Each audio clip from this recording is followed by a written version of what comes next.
আমার কেন জানি মনে হয় যে সাডেন কোনো কিছু প্ল্যান করলে সেগুলো খুবই ভালো হয়।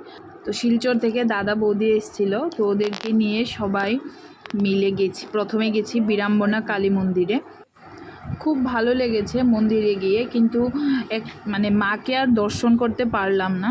এটা এটা একটা মনে দুঃখ রয়ে গেল। আরেকবার অবশ্যই আসবো। এই নিয়ে আমি দুবার গেছি, আমি দেখেছি, কিন্তু যাদেরকে নিয়ে গেছি দাদা বৌদি, আমার বোন, আমার হাজব্যান্ড, ওরা কোনো দিন যায়নি, ফার্স্ট টাইম ওরা গেছে। কিন্তু আমরা এমন টাইমে গিয়েছি যে মন্দিরের দরজা লাগিয়ে ফেলেছে, দুপুরবেলা গিয়েছিলাম। তো যাই হোক, আরেকবার অবশ্যই যাব, খুব মজা হয়েছে গিয়ে। টাইম এসেছি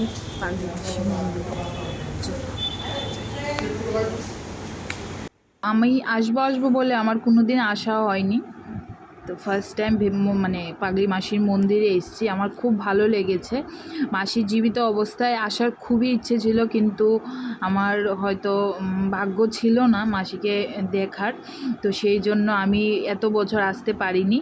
আর মানে মাসি নেই এখন, তো এত বছর পর আমি এসেছি। আমার ফার্স্ট টাইম আসা মানে পাগলি মাসির মন্দিরে।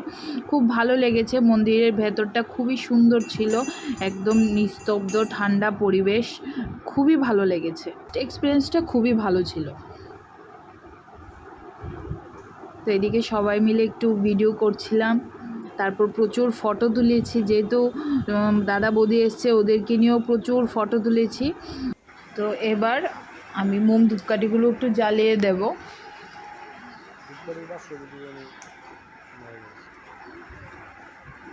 এখানে মনা, আমি, বৌদি তিনজন মিলেই মোম ধূপকাঠি নিয়ে রেডি। তো একে অপরকে হেল্প করছিলাম এগুলো জ্বালিয়ে দেওয়ার জন্য।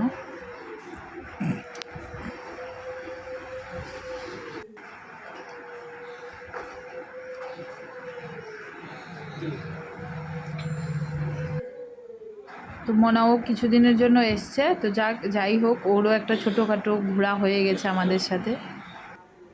তো হঠাৎ এরকম ছোটোখাটো ট্রিপ ভালোই লাগে।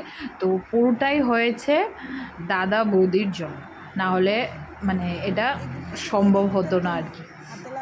তো বৌদিও এদিকে মোম ধূপকাঠিটা জ্বালিয়ে দিচ্ছে। তো চলো চিরাগের কাছে যাই। চিরাগ কোথায়? চিরাগ দেখি তো, দেখি চিরাগ কোথায়? চিরাগ কোথায়? চিরাগ কোথায়? চিরাগ কোথায়? এই তো, এটা কি চিরাগ? আমরা কোথাও যাব আর সেখানে ফটো তুলবো না, সেটা তো পসিবল নয়। তো অনেক ফটো তুলেছি। তো তারপর চলে এসেছি মাতাবাড়িতে, আমাদের উদয়পুরে। তো খুব ভালো লেগেছে, অনেক দিন পরে এসেছি মাতাবাড়িতে। তো এবার সব ভোগ নিয়ে নিয়েছি রেডি করে, এবার যাব মন্দিরের দিকে। তো চলো মন্দিরে গিয়ে তোমাদের সাথে আবার কথা হচ্ছে। এই দেখো, মন্দিরটা খুব সুন্দর সাজিয়েছে। কিছুদিন আগে এটার নতুন যে কনস্ট্রাকশনের কাজ হয়েছে, সেটাকে কিছুদিন আগে আমাদের প্রধানমন্ত্রী এসে এটাকে উদ্বোধন করে গেছে। তো সেটার জন্য এখনও মোটামুটি যে সাজিয়েছে এখনও মোটামুটি আছে। তো ফুলগুলো একটু মানে নষ্ট হয়ে গেছে, কিন্তু বেশ সুন্দর লাগছে। আর এদিকে দেখো মায়ের মুখটা কি ভালো লাগছে দেখতে। তো মন্দিরটা খুবই সুন্দর করে সাজানো আছে। এখন পর্যন্ত তো আছে কিছু কিছু ফুল এখনও ফ্রেশ আছে। তো যখন সাজিয়েছিল তখন জানি কীরকম সুন্দর লাগছিল, ভাবা যাচ্ছে না। এই দেখো পুরোটা মন্দির কত সুন্দর করে সাজানো, খুব ভালো লাগছিল। তো আর এদিকে মোটামুটি আমরা বিকেলের দিকে এসেছি, কিন্তু ভিড়টা কিন্তু বেশ ছিল। আমি আর বৌদি অনেক দূর পর্যন্ত লাইনে ছিলাম। তো যাই হোক, অনেকক্ষণ ওয়েট করার পর কিছুটা সামনে এসে এবার মার কাছে পুজোটা দিয়েছি, ভোগটা দিয়েছি। এদিকে দাদা বৌদি মায়ের জন্য কাপড় এনেছিল, সেটাও মাকে পরিয়ে দেওয়া হয়েছে। আর এবার মায়ের উদ্দেশ্যে যে ভোগ দেওয়া হয়েছে সেটা এটা মানে এবার দেবে। পুজো হয়ে গেছে, এখন আমরা যাব শিব মন্দিরে। তো ওরা তো গেছে, দাদা ও মনা, ওরা তিনজনই গেছে।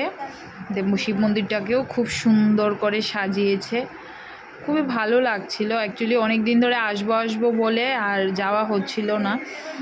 তো ফাইনালি মানে যেতে পেরে খুব ভালো লেগেছে। আর মন্দিরে এসে এটা মানে এই টিকাটা না নিলে সব মানে মন্দিরের আশাটাই ইনকমপ্লিট হয়ে থাকে। মায়ের কাছে এসেছি, এই টিকাটা না নিলে মানে টোটালি ইনকমপ্লিট মাতাবাড়িতে আসা। তো সেটাই মনা নিয়ে নিয়েছে। এবার দাদা বৌদি চিরাগ ওরা গেছে, তারপর আমি যাব। এত মোটামুটি ভিড় ছিল, তো সেই জন্য একটু ধাক্কাধাক্কি হয়ে যাচ্ছিল। কিন্তু এটাই মজা, মাতাবাড়িতে এসে যদি এইরকম ভিড়টা না থাকে তাহলে সেরকম মজা পাওয়া যায় না। ধাক্কাধাক্কি করে তারপর এবার আমার পালা, আমিও টিকাটা নিয়ে নিতে পেরেছি। এই দেখো এখানে প্রচুর পায়রা মানে থাকে, ইদানিং কয়েক বছর ধরে দেখছি পায়রা অনেক বেশি হয়েছে এখানে, হয়তোবা মন্দিরের উদ্দেশ্যে ছাড়ে সেই জন্য। নমো দাও, নমো দাও, সুন্দর করে নমো দাও, ভালো করে মাধব নমস্কার। নমো দাও বাবা, নমো দাও। এই তো তো সব কিছু কমপ্লিট করে এবার আমরা এসেছি দিঘিতে। মাতাবাড়িতে এসে এই কচ্ছপগুলোকে যদি না দেখি তাহলে মনে হয় যেন মানে আরও কিছু একটা মিস আছে, কারণ এইগুলো একমাত্র আমাদের উদয়পুর মাতাবাড়িতেই দেখা যায়। তো সব কিছু খুব সুন্দরভাবে হয়েছে। তো এইদিকে দেখো মায়ের মন্দিরের কয়েকটা ছোট ছোট ফটো নেওয়া হয়েছে, আর আমাদেরও প্রচুর ফটো তোলা হয়েছে কালকে। তো চলো ভিডিওটা এখানেই শেষ করছি, টাটা।